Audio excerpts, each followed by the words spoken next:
¿Cómo vienen, cómo están mirando los desafíos que tenemos en materia de ciencia para nuestro país en los próximos años, en medio de la pandemia? ¿Se ha abierto quizá una oportunidad de desarrollo científico? Vamos a estar conversando de eso justo con el nuevo ministro, el próximo ministro de Ciencia, Tecnología y Conocimiento e Innovación del gobierno del presidente electo Gabriel Boric, Flavio Salazar. ¿Cómo está? Antes que todo, felicitaciones. Oye, muchas gracias, Bárbara. Claro, muy contento y gracias por haberme invitado a conversar de estos temas.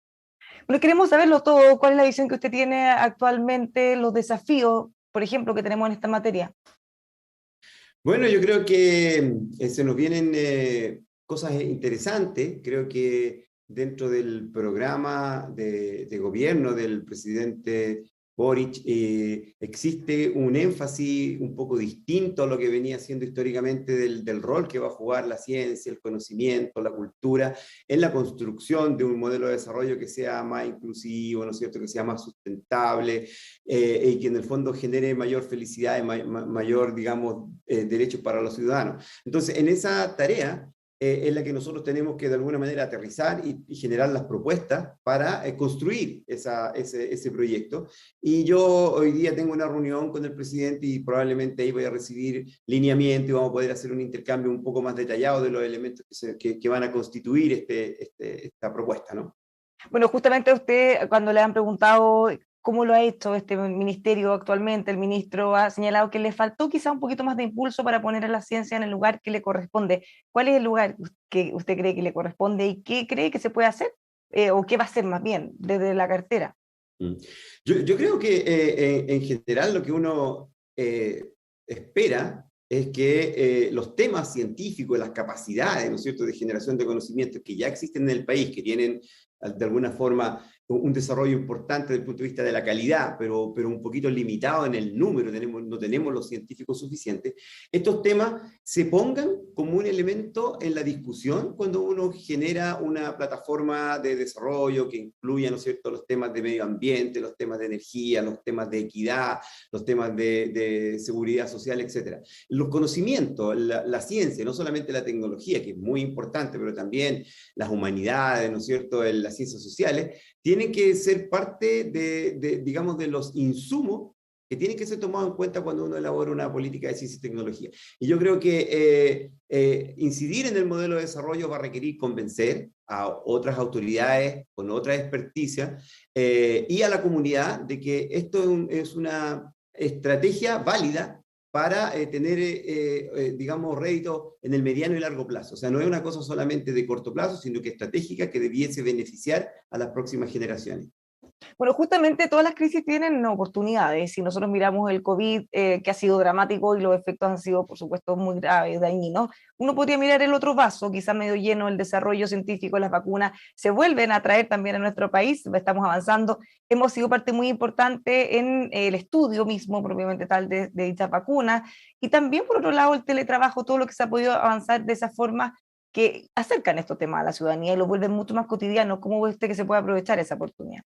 Bueno, primero estoy totalmente de acuerdo. Yo creo que la pandemia, con todo lo malo que nos trajo, ¿no es cierto?, este cambio de situación, ha tenido algunos elementos que son importantes y es relevar el tema de la ciencia en el impacto que tiene en nuestras vidas. La gente no lo ve cotidianamente eso, pero cuando está amenazado como durante la pandemia, se da cuenta de que necesita saber más, necesita entender más la naturaleza para poder, de alguna manera, defenderse de estas agresiones naturales, ¿no es cierto? Y por eso le pone atención al médico, le pone atención al biólogo, le pone atención al matemático, le pone atención qué sé yo, al neurólogo, porque quiere tener información que le permita, de alguna manera, construir una forma de enfrentar estos problemas. Cuando las cosas no son pensadas así, en la naturalidad uno toma el teléfono y ni siquiera se pregunta qué ciencia y tecnología hay detrás, lo usa nada más.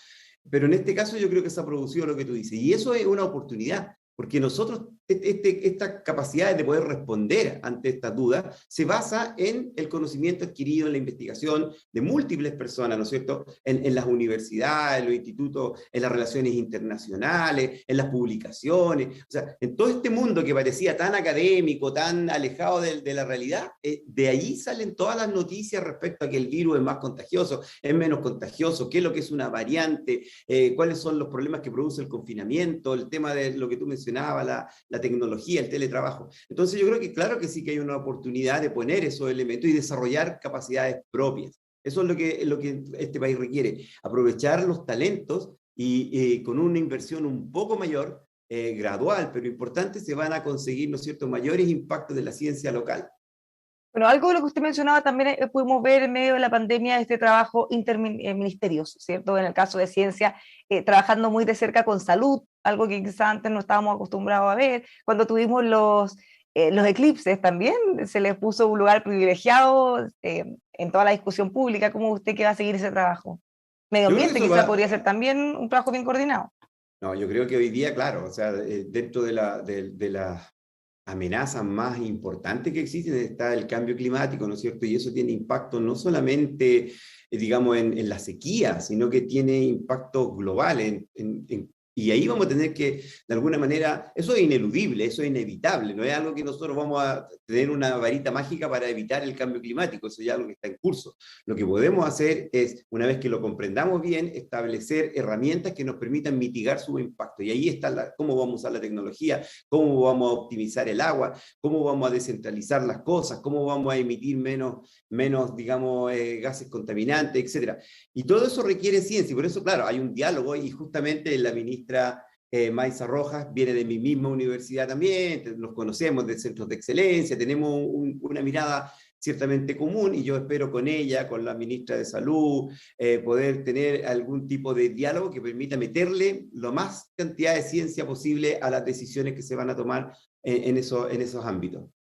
Entonces, mirando en lo que viene, usted nos dijo, bueno, va a tener una reunión con el presidente electo, pero hasta ahora al menos lo que usted ha podido pensar, ¿cuáles van a ser sus prioridades como ministro? No, yo creo que he tenido solamente una conversación bilateral con él, y yo creo que para mí me queda claro, y además que yo participé activamente en la elaboración de los programas, en las discusiones programáticas que se produjeron, y yo creo que él entiende mucho el tema de la ciencia. Es un presidente que valora mucho el conocimiento y la ciencia y lo quiere utilizar en beneficio de su plan de gobierno, de desarrollo, etcétera. Y lo primero que manifestó es que va a haber un aumento, ¿no es cierto?, en el presupuesto para ciencia, tecnología, conocimiento e innovación, y que eso tiene que hacerse con un diálogo muy estrecho con las universidades, con los centros de investigación, ¿no es cierto?, que nos permita de alguna manera diversificar los planes, descentralizar, incorporar a las mujeres, mejorar las condiciones de quienes realizan ciencia. Yo creo que esos son los ejes principales. Ahora los detalles los vamos a ir discutiendo con la misma comunidad, con el mismo equipo de gobierno, y ahí vamos, en marzo probablemente, después de asumir, vamos a poder tener un plan un poco más concreto, porque en el fondo hoy día lo importante son las ideas y las voluntades para dónde queremos conducir esto, y yo creo que el presidente fue muy claro conmigo respecto a eso. Bueno, usted que está ahora todavía en la academia, va a pasar después a liderar el ministerio. ¿Cómo ve el desafío de atraer a la gente a la ciencia, ya no en cuanto a la opinión pública, al conocimiento, sino más bien a gente que se quiera dedicar a eso? Hasta hace quizás no tanto tiempo veíamos con mucha tristeza, quizá preocupación, que jóvenes que querían hacer una buena carrera terminaban yendo a estudiar afuera, muchas veces terminaban incluso trabajando en otros países sin volver al nuestro. ¿Cómo está ahora el desarrollo de la ciencia en Chile? ¿Cómo lo podemos volver más atractivo para ellos?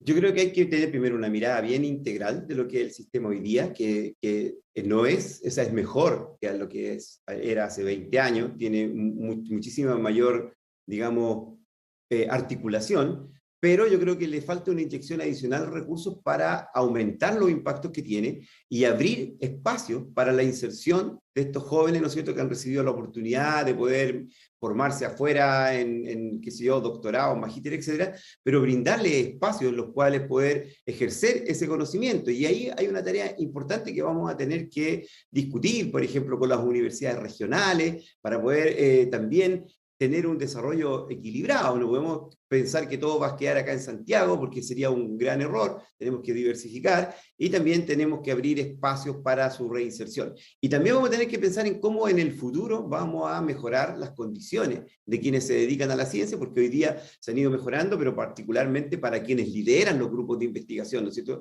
Pero para la gente que trabaja bajo esos estándares, o sea, que está empezando sus carreras, que está en formación, a veces hay situaciones que son bastante complejas y difíciles. Y entonces no incentivan, cuando uno tiene alternativas en la vida y es joven y quiere tener una cierta tranquilidad, no incentivan el elegir carrera científica, y yo creo que eso hace que se pierda también una cuestión que es muy importante, que muchos no lo ven, que es la belleza que tiene la carrera científica. Tiene una cosa que es muy de motivación personal muy grande. Entonces la gente se la pierde porque las oportunidades que ofrece materiales son precarias.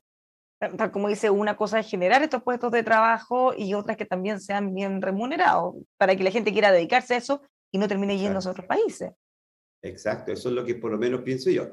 Creo que así ha sido la experiencia internacional de los países que han alcanzado el desarrollo. Y también tiene que haber una conciencia de que el gasto que se hace en ciencia es una inversión, no es un desperdicio, no es un lujo. Los países que han alcanzado un cierto nivel de desarrollo han invertido durante algunos años, ¿no es cierto?, esperando rédito en un plazo un poco más largo. Esto no puede ser pensado solamente para este año, el próximo año, el año posterior, sino que tiene que haber una estrategia que en el fondo se apunte incluso más allá de este gobierno.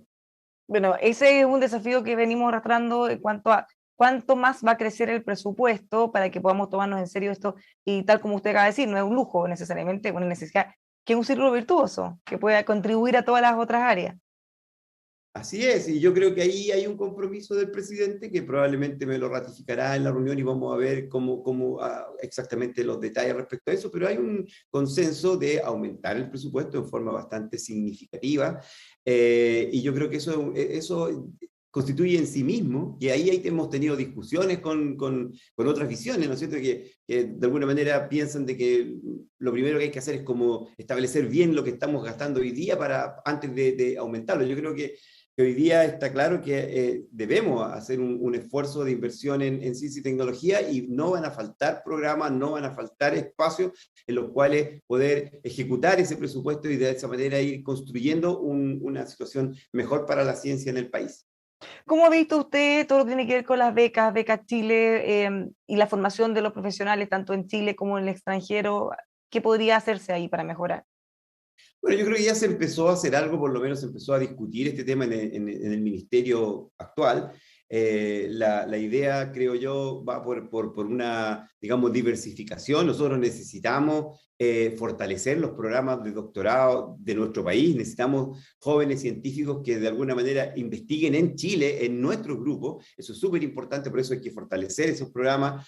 Pero por otra parte también tenemos algunas brechas con el país desarrollado en otras áreas, por lo tanto todavía va a ser necesario que parte importante de los jóvenes talentos obtengan oportunidades de formación en el extranjero. Entonces tiene que haber un equilibrio entre las becas internacionales y las becas nacionales, y ese es un tema que tenemos que discutir con las universidades y con el ecosistema de ciencia para establecer exactamente cuáles serán las proporciones, cuáles serán las condiciones en las cuales estas becas se van a entregar, pero tienen que entregarse becas porque es la única forma de financiar el perfeccionamiento y la generación de capacidades humanas que vengan a hacerse cargo de este aumento de los presupuestos de ciencia y tecnología. Bueno, volviendo a un tema que mencionamos al pasar antes, ¿qué le parece todo lo que se ha generado con las vacunas, la posibilidad también de participar en el caso de nosotros de científicos en los estudios? En el caso de los niños, por ejemplo, fuimos de los primeros para ver la certeza o la seguridad de las vacunas Sinovac. ¿Qué le parece también que vengan laboratorios a instalarse a producir en Chile? ¿Cómo ve ese futuro? Bueno, yo para nadie es un secreto que soy formado parte, ¿no es cierto?, de este subecosistema, ¿no es cierto?, de la ciencia que tiene que ver justamente con el desarrollo de las vacunas, que tiene que ver con la inmunología. Pertenezco hasta el día que renuncie en estos próximos días al Instituto Instituto de Inmunología y Inmunoterapia, ¿no es cierto?, que dirige el doctor Kalergi.